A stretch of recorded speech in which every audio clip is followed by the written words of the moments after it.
Hello, everyone, and welcome to Classic Vinyl Podcast. I'm your host, Justin, along with my other host here, Tyler. I love that intro music. It just really fits in with the whole theme of our podcast. Does it? I think so. I've wondered if it did. I think it's beautiful music. So, are you ready to get to it? I am so ready for this episode tonight. This is going to be good. A little bit different than what we had last week. Yes, it is. Well, very different from a lot. Well, different from anything we've done. This is a good curve. Yeah, we jumped from Deep Purple's heaviest album, in my opinion, in rock, to a pretty subdued listening experience. Yeah, I don't remember who requested this one, but I'm glad that they did. Yeah, this album, we'll get to that in a minute, and I'll let you know who requested it. But, you know, the funny thing is this is one of my guilty pleasures either way. Oh, yeah. You know, what's funny about this is Carole King is somebody that I know, but I didn't know that I know.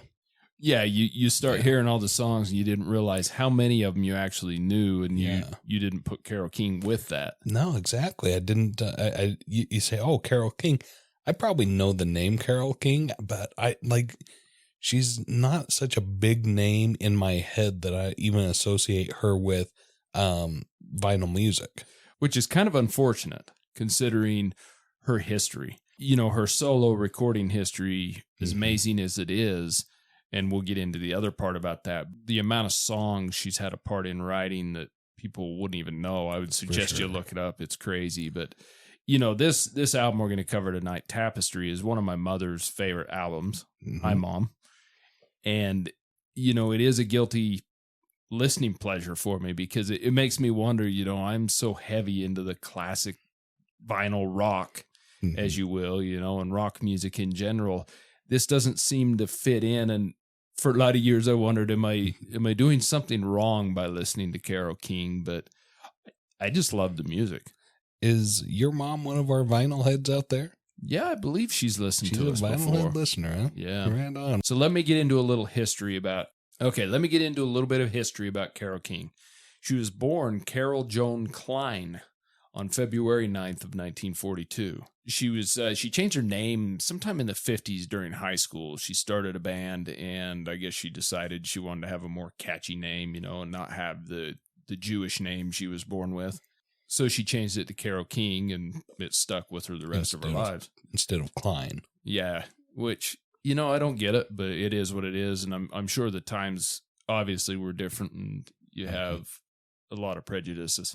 You know, she made a lot of demo records from her high school years into her early 20s and things with her really good friend, Paul Simon, who people probably recognize his name. Now, I do recognize Paul Simon's name, yeah. Yeah, and in 1959, she married Jerry Goffin when she was just 17 years old. And her and Jerry Goffin are responsible for more music than we can even come close to naming. The two of them, they co-wrote 118 hits that made the Billboard Top 100.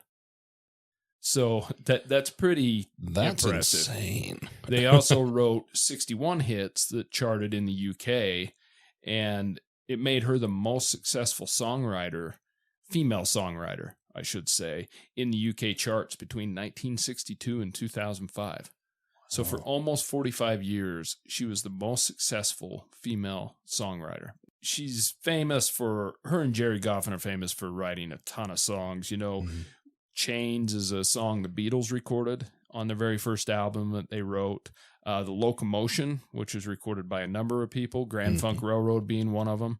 I'm Into Something Good by Herman's Hermits. One Fine Day by the Chiffons. Pleasant Valley Sunday by the Monkees. You Make Me Feel Like a Natural Woman by Aretha Franklin, which is actually on this album. But, you know, and we could sit here and we could do a whole episode, probably a 10-part episode on the songs that her and Jerry Goffin are responsible for. But I would suggest you go look up a list, because if you haven't heard of Carole King, or maybe you don't know exactly all she is responsible for, you'll be pretty surprised.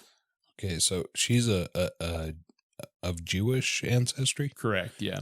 Okay, is she white or black? She is white.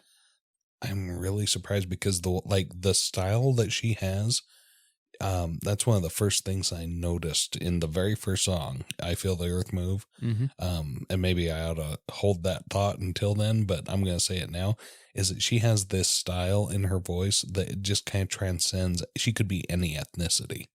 Yeah, and that's one thing that makes her music, and we'll certainly get into that, but there's nothing flashy about her music. Yeah. At all. And the whole time that we were sitting here listening to this album, I thought I was listening to a black lady sing. Yeah, and I normally show you the cover, but yeah, I didn't have the cover on this one because the cover somehow got lost when I got this vinyl. Right. So it's kind of interesting. But she is responsible. She's made over 25 solo albums and sold over 75 million albums worldwide. Yeah. She has one of her albums that went diamond, which is the one we're listening to now, and that's pretty rare. Yeah. 2 platinum albums and 6 gold albums. So pretty impressive. I can see why this one went diamond. Yeah, and she hasn't had a lot of singles, but she did release It's Too Late, I Feel the Earth Move, and Jazzman. It's Too Late and I Feel the Earth Move both went to number 1, and Jazzman hit number 2. Mm-hmm. So really, as far as her solo career, she didn't release a lot of singles. In fact, some of the songs that her and Jerry Goffin had written together for other artists that hit number 1, she'd put on her albums, but didn't release them as singles, which is, I don't know why. Maybe it's just the way she wanted to do it, you know. But she has won 4 Grammys, and she's been inducted in the Songwriters Hall of Fame and twice into the Rock and Roll Hall of Fame, once as a performer and once as a songwriter. I would say her career speaks for itself. The funny thing about that is I don't think a lot of people, especially nowadays, know who Carole King is. I mean, it kind of kicked off with exactly what you said, right? Yeah. I know Carole King. I just didn't know that I know Carole King because, like, listening to this album, I've heard at least half of these songs. Yeah. On this of the 12 here, over half I've heard before. So there was a few that were new to me. But once again, I mean, that's not too surprising considering the songs that they are on this Diamond album. These are everywhere throughout pop culture, throughout modern culture. They're timeless classics. Well, like I was saying to you before we started recording, is you can catch these songs on easy listening radio, singer-songwriter radio, the 60s station, the 70s station, classic vinyl, classic rock, whatever it is. I mean, it fits everywhere. It transcends just like her voice, but the music is just good, easy listening. Yeah, it is. You know, after listening to Deep Purple and rock, which we both really love, this is certainly a palate cleanser of some kind towards that. Yeah. It's certainly something you can sit down and listen to, I think, with anyone, really. Yeah. And, you know, a lot of these songs, these are good songs for when the passion is rising. These are baby making music. Yeah, I can see that as well. So do you want to get to the album review? Please do. And now it's time for the album review. We're going to review Carole King and her amazing album Tapestry tonight. Now, this was emailed to classicvinylpodcast@gmail.com by Erica from New Mexico.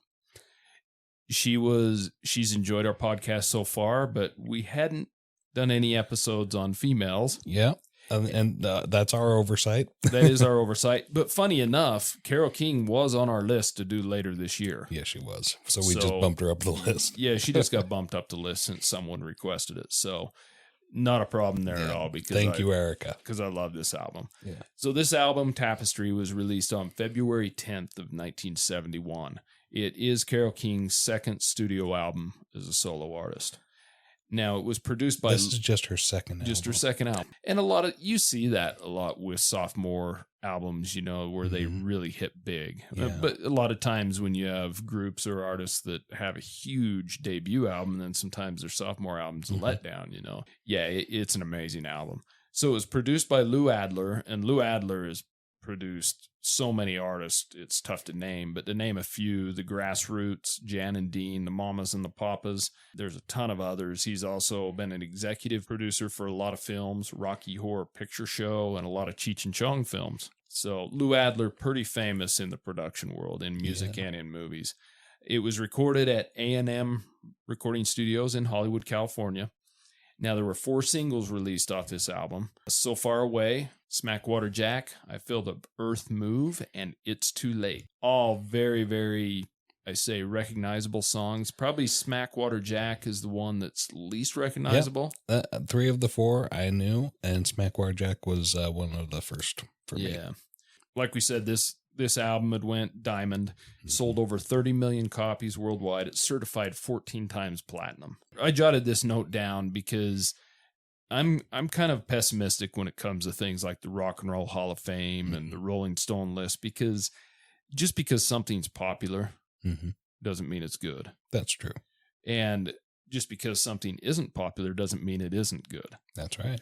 But this is one thing that hip hop culture, it sold well. It's deservedly so all the way around, in my opinion.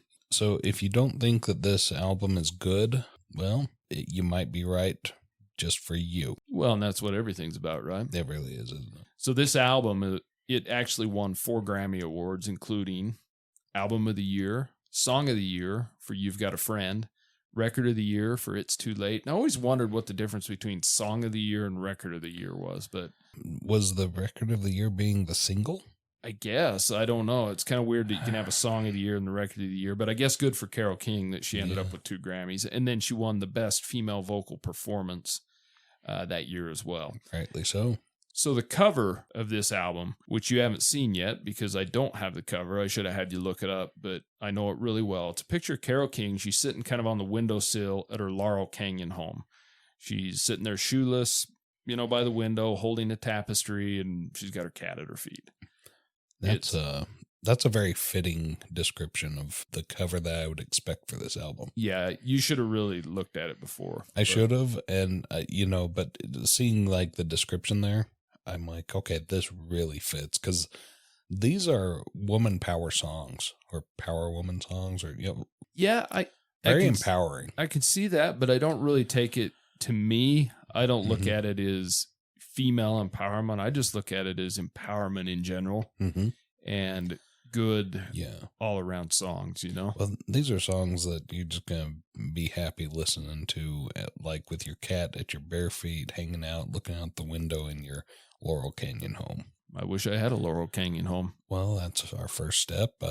I have a couple of cats. You can borrow one. I'd rather have the home before the cat. Okay. But we'll work on that. That's fair. They're bad cats, as most cats are. So this album spent 15 weeks on the Billboard charts at number 1, which is pretty impressive. Yeah, that is. And it was on the Billboard charts for a total of 313 weeks, which is second only to Pink Floyd's Dark Side of the Moon. That's really noteworthy. That's so incredible. It's very noteworthy, and I think the biggest reason is because this hits everyone. If you're a guy and you want to be tough and say you don't like Carole King, I guess that's your prerogative. And I myself admitted that it was kind of strange saying that, but I don't. A Carole King song comes on the radio, I stop and listen no matter what. I've just always enjoyed it, and this is an amazing album. So do you want to get to it? Let's do it. Okay, so here's side 1. Side 1. That announcer is just way too hard for this album. Yeah, we should have toned him down a little bit. But, going into the first song, it's about the hardest song on the album, so let's do it. It really is about the hardest and about the fastest paced song on the album. I Feel the Earth Move. There are a couple songs that are different, and this is one of them, but I think this is an excellent way to open it up. Yeah. Because when we say this is the fastest and the hardest song on the album, I say that with a grin because there's nothing heavy about this song. But let me give you a little history on the song. The song was written by Carole King, and you're going to see this on all these songs, is the band lineup is different on all of them. So I'll just kind of tell you the band lineup. Obviously, Carole King plays piano and vocals on this. Danny Cooch is the guitar. Charles Larkey is bass. Joel O'Brien is drums. And this was a double A-sided single that she released, I should say, and it had It's Too Late on the other side. This reached number 1 in the U.S. and number 6 in the U.K. It's basically a love song. When you do a little research, they say, well, maybe it's a love song and an exercise in female sexual liberation. I don't know if that's true or not, but I think it is, and it also was the perfect time for this song because this is 1971. Yeah, women's lib was real big. Yeah. So, it's a really good song. It's you'll hear me say this on almost every single song on this album, is this has got a good piano. And then the vocals, Carole King's vocals to me are what make it, because you're not going to find a song on here that we say, man, that has a jamming bass line and the drums are just popping out of the speakers on this, because that's not the kind of music this is. No, there is one point in the song where I jotted down that Danny Cooch on the guitar had really excellent fingering skills.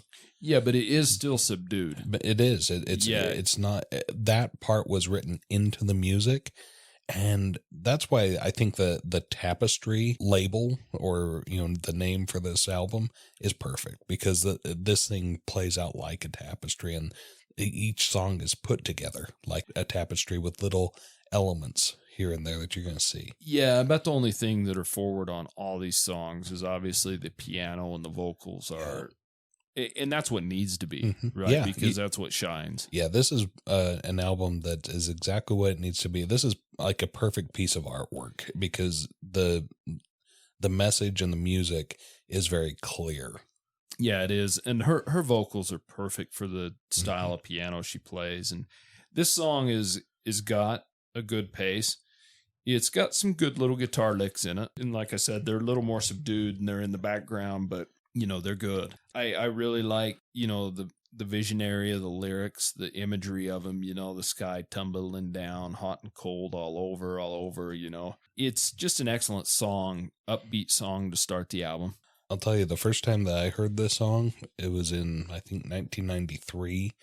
I was living in Fresno, California at the time, and they had like this display at the Discovery Center Children's Museum of like this house front where they did an earthquake simulator, and they played this song right before doing an earthquake announcement on the radio, and then shaking the whole thing. Seems like a kind of a strange, I mean, I get it with I Feel the Earth Move, but yeah, it was kind of funny that's what they picked, but then that's why they picked it. It was just kind of fun. That makes sense. I mean, this is a great song. Yeah. I think everyone probably knows this song. Maybe they don't know it's Carole King. If you like this song at all, you should certainly check out more of Carole King. Yeah, and you're going to be surprised like how much you really know Carole King, because she sings a lot of songs. There's a lot of hits out there. Well, she does.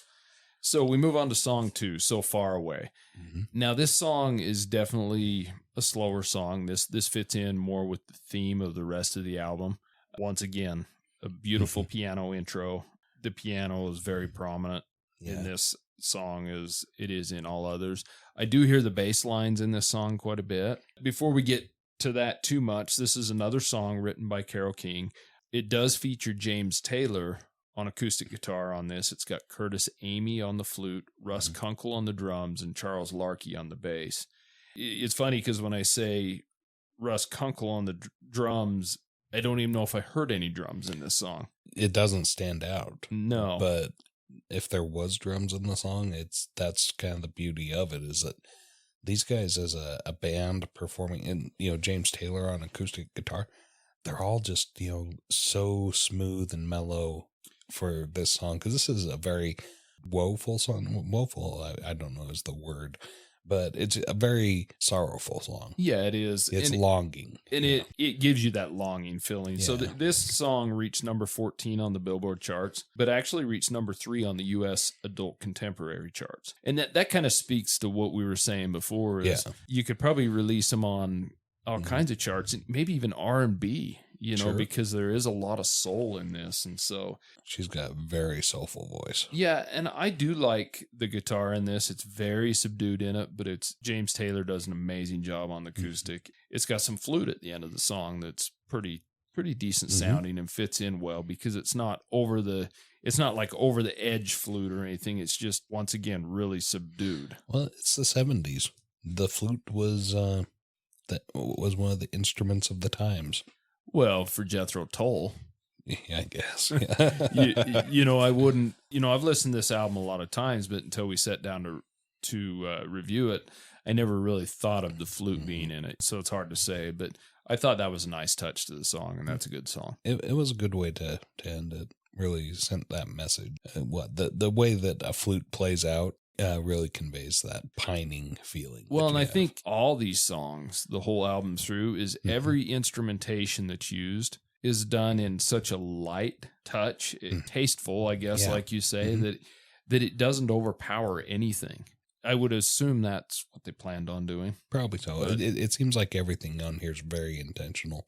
Yeah. It's a painting that you're watching, and every brushstroke is exactly what the artist's trying to do. So we move on to song 3, It's Too Late. Another song that is very recognizable. It's got a very recognizable piano intro. Once again, the vocals on this are amazing. Tony Stern wrote the lyrics on this, and Carole King wrote the actual music. And the lyrics, according to Tony Stern, describe basically a blameless end to a loving relationship. The artists on this, playing on this song, are Curtis Amy, plays saxophone, Danny Korchmar plays guitar, Charles Larkey plays bass, Joel O'Brien the drums, and Ralph Schuckett plays the electric piano. And obviously Carole King plays the piano and sings the vocals.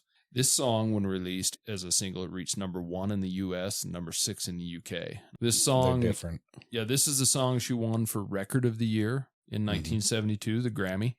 Wow. And it's been covered by more artists than you can even shake a stick at. It's in late, TV baby. and film and everything. It's way too late. Something inside has died. It has. Yeah. But this is an absolute beautiful song, in my opinion. It's got, in the middle, it's got a beautiful piano solo. Once again, very, very subdued, but then it kind of kicks into a little guitar solo that's very simple over the top of it. And it's even got a little saxophone after that, which I really like the way that puts in, because when you think of things, at least when I do, when I think of a song having flute or saxophone, I think it's going to be like overpowering. But the way they produce and mix this in is just perfect. It's incredible the way that they were able to mix that in. So what do you think of this song? I really like the music of the song. The message of it tells me that this person, and this is coming from my background in like when I did go to college before being, escorted off by the, police, I studied like marriage therapy, and I'm like looking at this like, okay, relationships don't just die. You stop feeding it. I mean, a relationship's a lot like a plant that you gotta, take care of it, nurture it, and put effort into it. Once you do that, it's going to flourish and blossom, and you're going to have a healthy relationship. So if something has just died and, well, it's time to move on, that's on you, as my opinion. And that, folks, is relationship advice from Tyler, the doctor. That's right. Dr. Tyler just telling you that if you want a happy, healthy relationship, it's going to take effort. It doesn't just, you don't just wake up and like, oh, I don't feel like loving you anymore. Really? Sometimes they don't want you to love them either. I've been told that many times too, which is why, the police have been involved. That happens. Yeah. Okay, so on to the next song, Home Again. This was new to me. Yeah, I was going to say, I believe this is the first song that you didn't know right offhand. Yeah, that's right. And once again, it's got a nice piano intro. Mm-hmm. This song was written by Carole King. I couldn't find the band details on this. I searched and searched, but I couldn't find who the band put together. But I'm going to name most of the band members on each song, and it's some probably formation of anything else. We're going to just assume it was a studio band. Exactly. This song's about longing to be home again and be with her love, see him or her again, or however you want to take it. But this is the first song, once again, like I said, it has that piano intro and amazing vocals again that fit in perfect. But this is the first song that has actually prominent drumming in it. Yeah. And when I say prominent drumming, it's not like it's pulled forward and overpowering. It's just the first song I actually thought, oh, I can hear the drums. Yeah, there's the drums.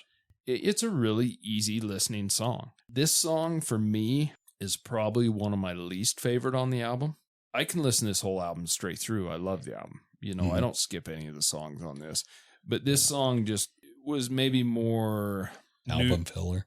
Yeah, just a neutral song for me. Not a bad song, but not a great song. Nothing stood out for me on this. What do you think on this one? I think that for what it is, Carole really captures the message and that feeling in her words and also in her voice, in her style. She really conveys the homesickness feeling. So this is a song that I would pull out if I was feeling homesick. It really just resonates with that feeling that you get. Yeah, and I think it's a good song. Yeah, Don't I'm get glad me she wrong. made it.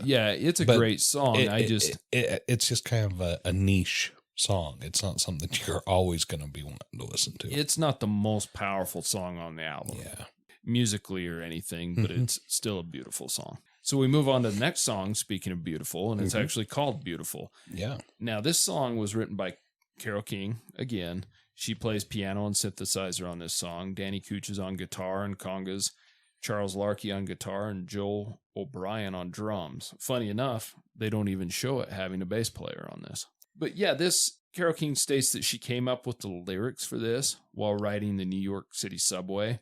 She realized the way that others perceived her was the way she felt. That reflected the way she felt. This song's been covered by a ton of artists, more than we could even name. That kind of goes with every other song on the album, right? Yeah. They've been covered by so many people. You hear them on commercials and television and film and everything. So this was strange for me that this was a new song to me, because it seems like the message of this song, I find that message really strongly resonates. Once again, it's got psychological background of mine, where everyone is ugly when you feel ugly. You look around, and however you're feeling inside is how you're going to perceive the people around you. And I was pretty surprised you hadn't heard this song, because it does get quite a bit of radio play. And so how I made it this far is beyond me, but I guess I don't listen to the radio all that much. Now, I do need to qualify my last statement that when you feel ugly, everybody looks ugly to you. That is true, except for in this instance. No, wait a minute. When you feel ugly, everyone looks ugly to you? Yeah, that's what her message is. Okay. It's like that. However you're feeling inside is how you're going to perceive other people around you. Okay. Anyways, getting to the song. This one had a little quicker intro than the last few songs. It's definitely a little more upbeat. It's got very visual lyrics to me, just speaking about a day in her life, riding the subway and trying to envision what people are thinking. Are they thinking the same thing as me? Am I thinking the same thing as them? What's life about type of thing, in my day to day. And she's really a master songwriter, because everything about this song makes you feel like you're inside her mind on the subway, looking out through her eyes and seeing the people around her. It is a little more upbeat song, especially during the chorus. It gets upbeat.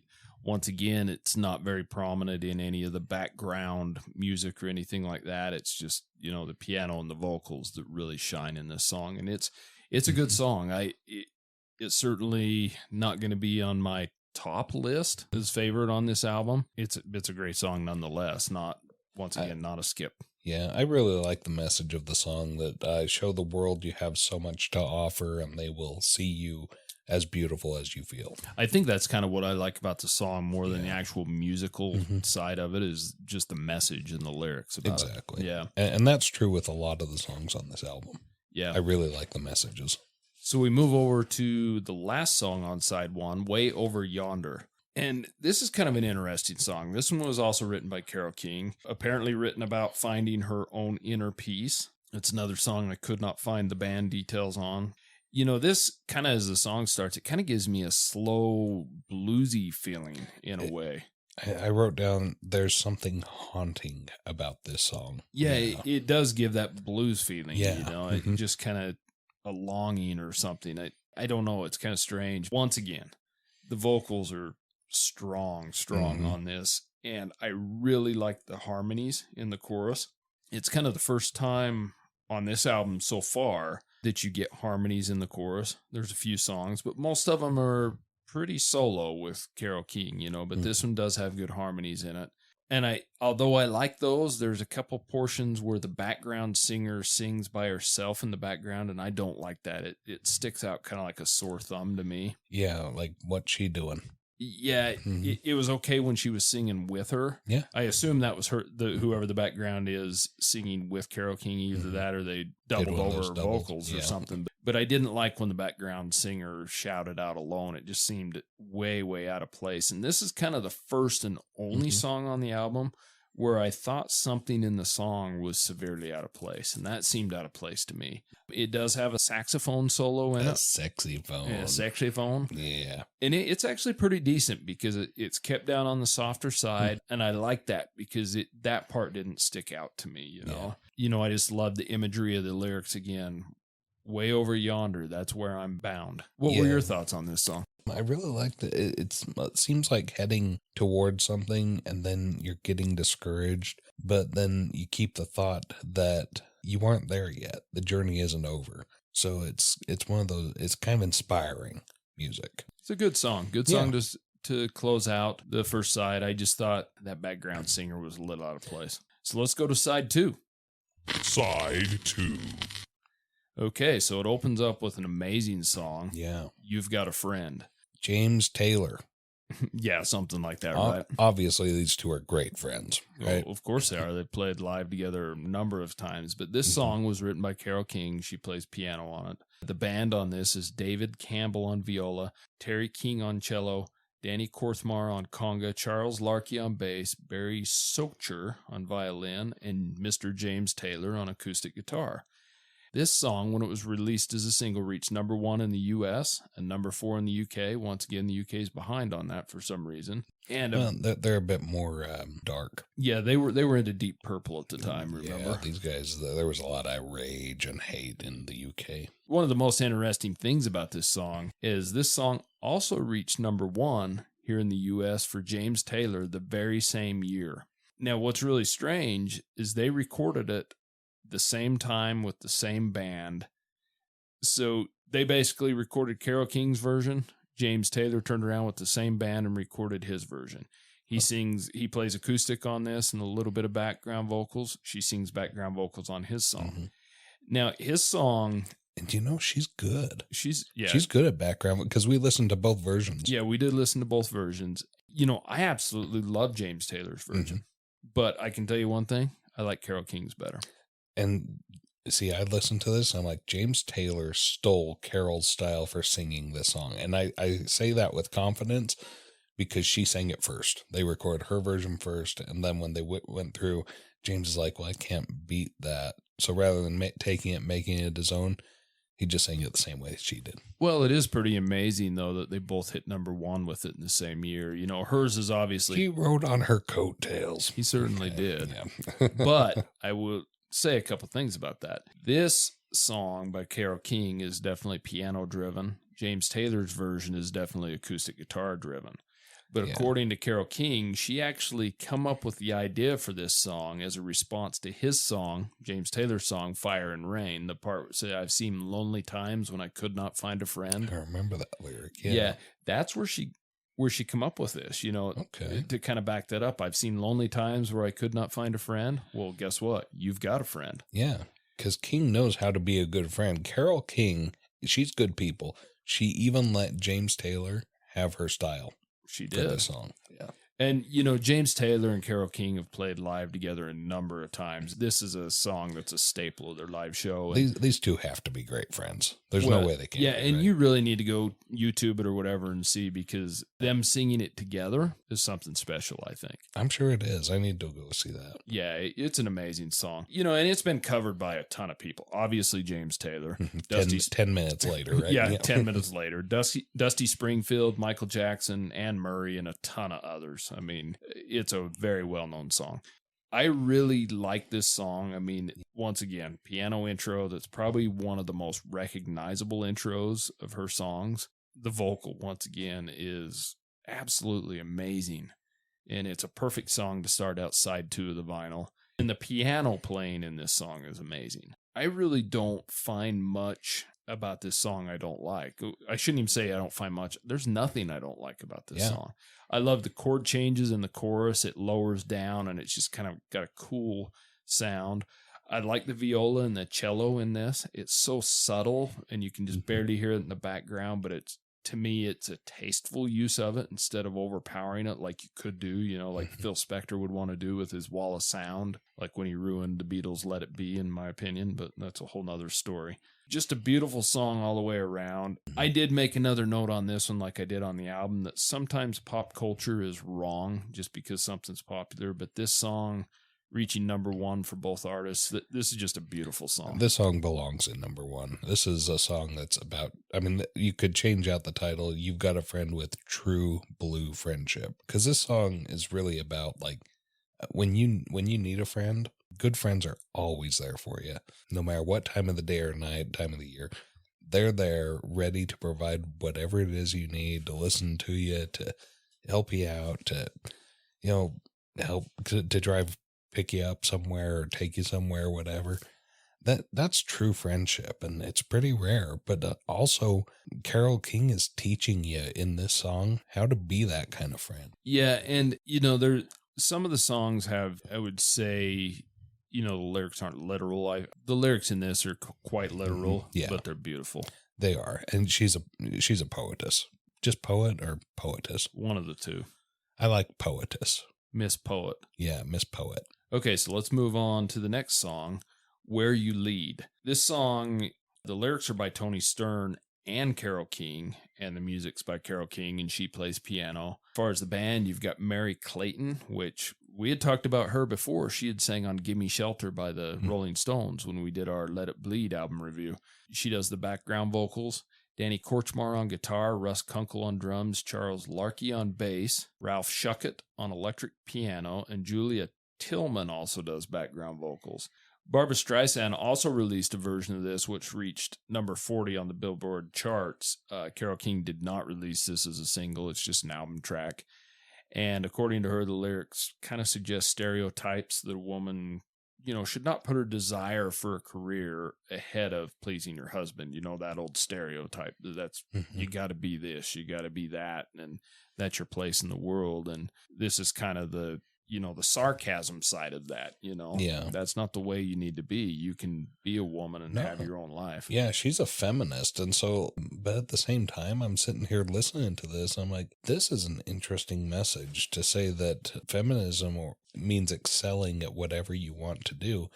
If you want to be a career girl, be the best dang career-driven girl that you can be. If you want to be a housewife, be the best dang support system for your husband. If that's what's important to you, go do it, and it's great. Yeah, but I think if you put yourself in the times, it's unfortunate that women had to speak out like this, but it's also fortunate for us. So you're saying that she said that was all tongue-in-cheek?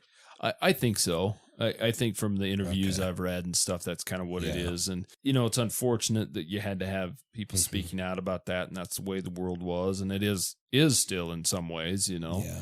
We got beautiful songs and messaging from it as well. So as far as musically, this song is kind of got a different intro than some of the other songs. It's got a little bit of piano intro, but it's mostly guitar on the intro.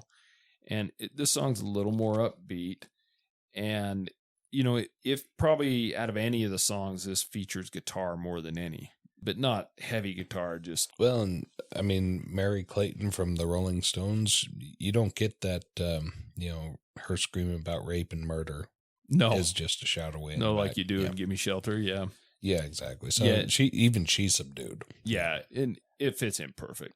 Okay. So the next song is another recognizable song, Will You Love Me Tomorrow?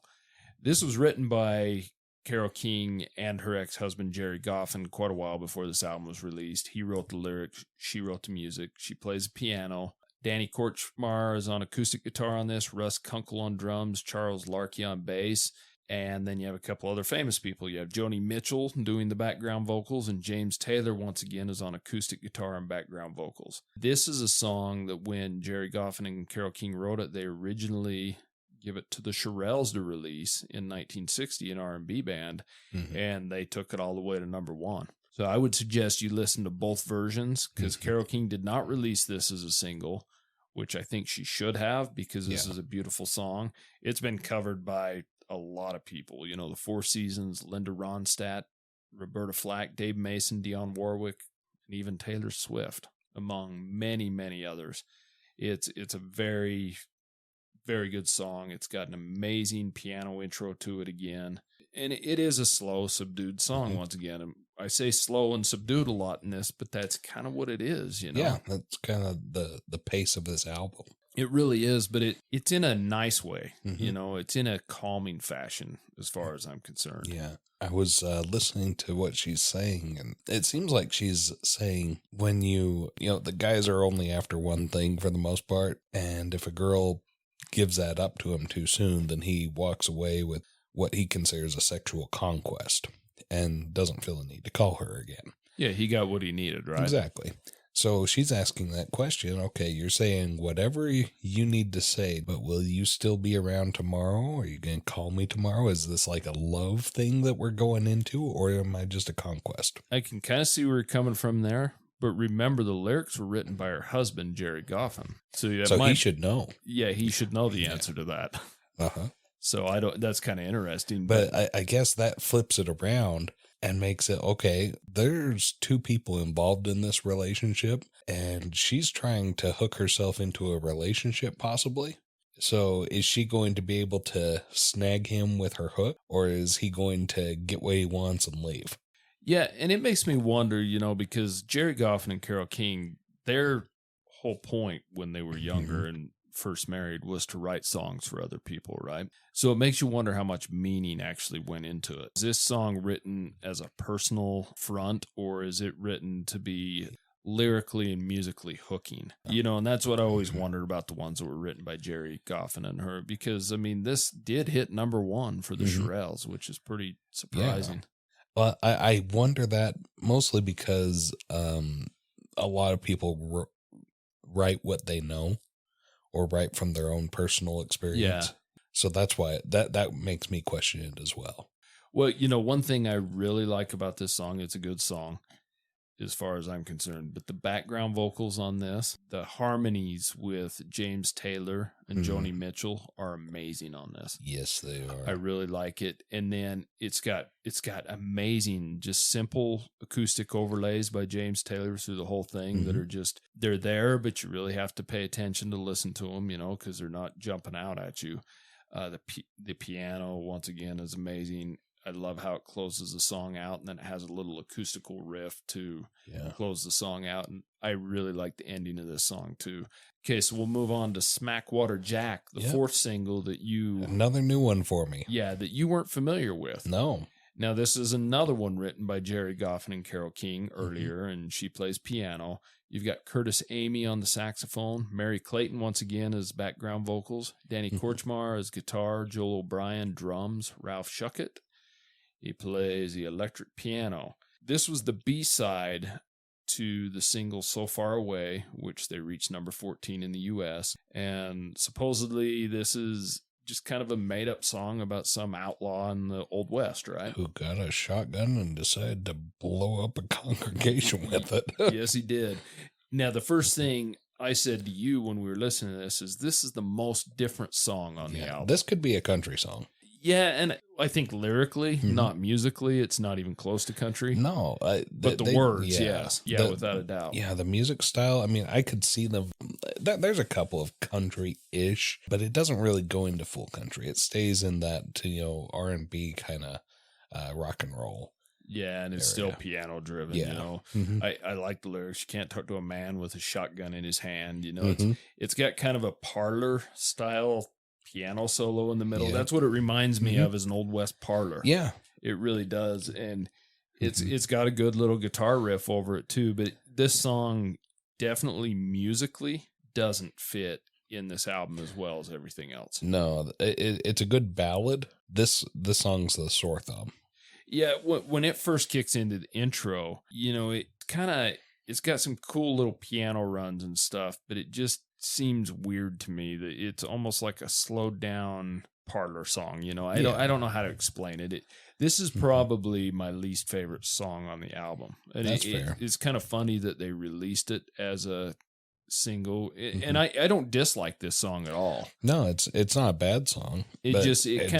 It sticks out like a sore thumb. Yeah, it almost doesn't follow the mood, right? Yeah. And even though where it kicks off with the album, and where it's at, it's like in the middle of side B or side 2. Yeah, and you've got I Feel the Earth Move, and it kicks off, and it's faster than most of the songs, and it's different, but it still seems to fit in different than this does. So this one's different in tone and writing and everything. Yeah, not a bad song, just kind of strange, and it is kind of strange that they chose that for a single and not one of the others, like You Make Me Feel Like a Natural Woman or Will You Love Me Tomorrow or something like that. Well, it's like if you're reading Tennyson poetry and then all of a sudden he decides that his next poem is going to be some cowboy poetry, and he starts talking about sitting around the campfire and tipping his hat down low, and it just doesn't really it's maybe just beautiful Tennyson work, but it's not like the rest of it. No, but I will say that once again, I don't skip this song. I listen to the whole song through. It's a good song. It's just kind of a little bit of a sore thumb there. So the next song, Tapestry, the title song. This is another one written earlier by Carole King and Jerry Goffin. They wrote the lyrics and the music together. And this is basically a song describing the part of the tapestry of all our lives, right? Which everything weaves together, and we're moving from one event to the other, and everything's always changing, right? And it kind of a breakdown for the whole theme of the album in a lot of ways. Yeah, this whole album really feels like you're walking. I mean, I've been through a few museums in Europe and seen some tapestries that are made up of different images, and they tell a story by showing you like a progression of what happened. That's how this whole album is put together. It is a beautiful piece of work. Well, in this song, it's got another piano intro to it. It's a beautiful intro, and what I wrote is it's kind of the same intro that we've heard on a lot of them. But for some reason, I don't feel like an overkill on that. It's like it's the same, but not really. It's because every song just has that really soft feeling, but not soft listening either. I don't know. It's just is what it is, but it doesn't give me that go to sleep feeling. It's just, it almost gives me that, not a pun on an Eagles song, but that peaceful, easy feeling, calming. Yeah, it is calming. And, the one thing, I don't know if it's an organ, like an electric piano or something in this song, or a guitar, but it's got a tremolo effect on it. Should stick out funny, but I really enjoyed it because it's just in the background. And then this song just has a beautiful, soft ending that's perfect. It really is. So a really beautiful song. I love that song. Yeah, I think it's a great title track for the album. And it was a new one for me too. So that moves us on to the final song of the album, You Make Me Feel Like a Natural Woman. Now, this is another thing I find funny about this song. This is an early song that the lyrics are by her husband, Jerry Goffin, and the music's by King. That's what makes, he's so ladies. Maybe there's a reason they got divorced. If he feels like a natural woman, not like there's anything wrong with that. I'm just saying. I think that's kind of what makes me feel that he's writing songs he knows are going to be hooks for other bands, right? Yeah. Because that was their whole purpose, is they were writing these songs to be hits. Yeah, it seems like Jerry really understands what people want to hear. Yeah, and this was, originally Atlantic Records wanted this song for Aretha Franklin. So it was released for Aretha Franklin in 1967, 4 years before this album, and it reached number 2 in the U.S. My opinion is if Carole King would have released this song, it would have easily been a number 1 single. Absolutely. Carole is better than Aretha, and I wrote that down. 100%. Yeah. It's been recorded by a lot of other people, but Peggy Lipton and Peggy Lee both recorded this song a couple years before Tapestry come out. So that's 3 people that released this song before Tapestry was ever out. That's how popular it was. And that's probably the reasoning behind her not releasing it as a single. She's like, this is my song. I'm going to put it on the album. But, if you listen to those other versions and listen to this one blows those other versions out of the water, in my opinion. Oh, absolutely. Carole just... There's something about the sincerity in her voice that, she has so much soul. Because, she is just, she sings so from the core of her being.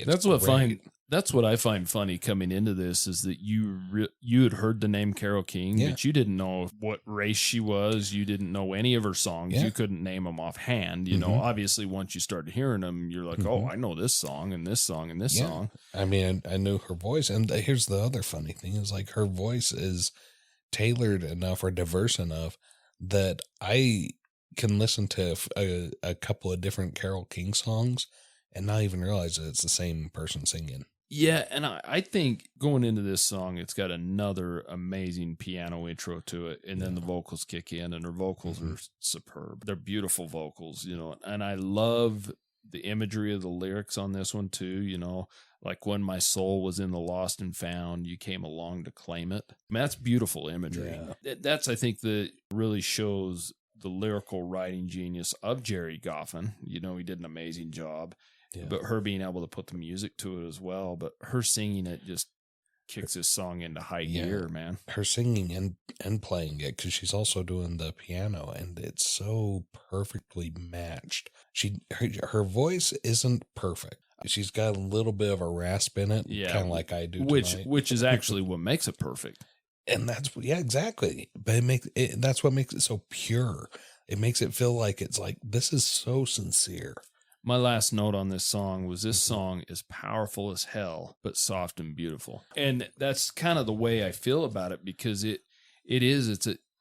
most of her songs on here, that's a good way to describe them. They're so powerful, but they have a way of being so soft and sincere. Oh yeah, she has the power of the velvet glove, it's just it's really weird, because it's as powerful and as deep in feeling as any blues song, but it's not blues. It's not heavy rock. It's just so soft listening. And earlier on, when we were listening to this, I think we were about 3 songs in, and I said, this is going to be really difficult to do winners and losers. Yeah. Because I'm not seeing a lot of losers. Well, how about we get to that right now? Let's do it. Time to get to winners and losers. Winners and losers. So it's your turn first, like always. Good Lord, this is going to be tough. Are we starting with winners or starting with losers? You choose. Why don't you start with your favorite songs on this album? All right. I'm going to go with my top favorite, and that's Will You Still Love Me Tomorrow? I loved everything about that song. I loved the writing of it.